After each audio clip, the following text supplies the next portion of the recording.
कहा गया है कि जीवन में सफल वो लोग होंगे, जीवन में सफल वो लोग होंगे जिनमें धैर्य होता है। क्योंकि आप सभी ने सुना होगा, कहा जाता है कि अपना टाइम आएगा। तो इसीलिए आप लोग पूरी मेहनत और लगन से मेहनत कीजिए, और ताकि आपके जो भी चीज़ें सोच रहे हैं आप उनको क्या करें, यानी अपने सपनों को आप पूरा करें।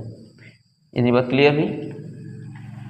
वैसे 2018 में एक भर्ती आई थी, 2018 में एक भर्ती आई थी जिसको हम लोग 69,000 शिक्षक भर्ती के नाम से जानते हैं, ठीक।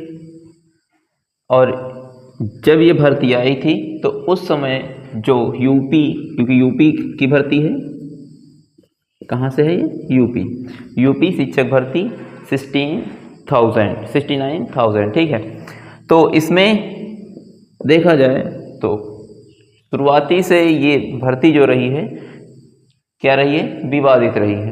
क्योंकि इसको देखा जाए तो हमारे जो यूपी के सीएम अर्थात बाबा जी हैं, माननीय श्री योगी जी, तो उन्होंने इस भर्ती को करवाया है।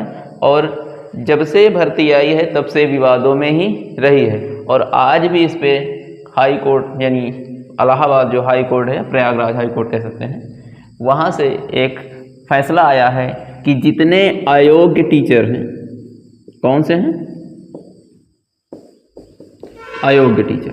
अब अयोग्य टीचर हैं कैसे, इसमें एक जो है केस फाइल किया गया था कि कोई मतलब महिला जो शिक्षिका हैं, उन्होंने केस फाइल किया था कि मेरी ज्वाइनिंग मतलब हो रही है तो उसको आप ज्वाइनिंग दीजिए, क्योंकि जिस समय उनकी ज्वाइनिंग होनी थी उस समय वो बीटीसी में फेल थी।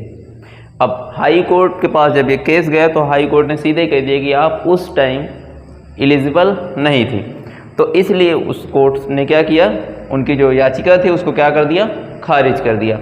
उनकी मतलब हाई कोर्ट के उस फैसले के अनुसार इसमें लगभग अभी तक कितने, लगभग 5 से 7 हज़ार के आसपास जो लोग हैं वो इसमें क्या हो रहे हैं, मतलब इस शिक्षक भर्ती में आ गए हैं। और ऐसे लोग हैं जो कि उस समय फेल थे या स्क्रूटनी पेपर या बैक पेपर दे करके पास हुए थे।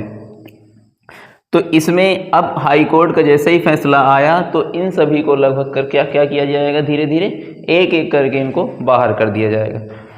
दुख इस बात का नहीं है कि इनको बाहर किया जाएगा, दुख इस बात का है कि जब ये लोग, इन लोगों की जब ज्वाइनिंग हो रही थी तो उस समय जो बड़े बड़े अधिकारी थे वो क्या कर रहे थे, आंखों में चश्मा लगा के बैठे हुए थे कि उनके आंखों से बराबर दिखाई नहीं दे रहा था। उनकी गलती होने की वजह से आज ये लोग बाहर हो रहे हैं।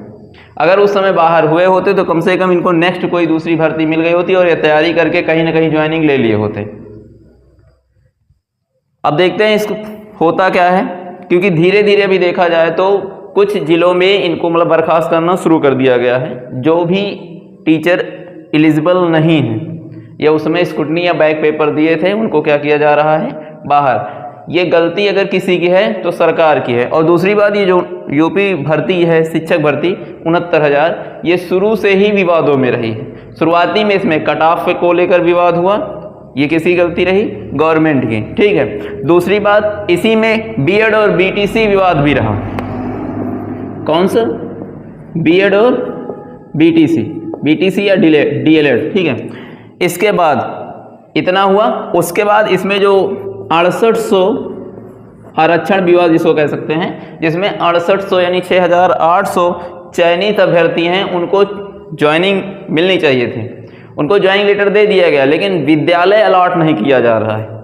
तो ये हो गया। तो कुल मिलाकर इसमें देखा जाए तो जब से योगी जी ने इस भर्ती को कराया है तब से ये क्या है, विवाद में थी और विवाद में ही रहेगी। अब धीरे धीरे इन शिक्षकों को क्या किया जाएगा, एक एक करके बाहर किया जाएगा। एक एक करके में उनको बाहर किया जाएगा जो उस समय स्क्रूटनी या बैक पेपर के थ्रू मतलब हुए थे। इतनी बात क्लियर है।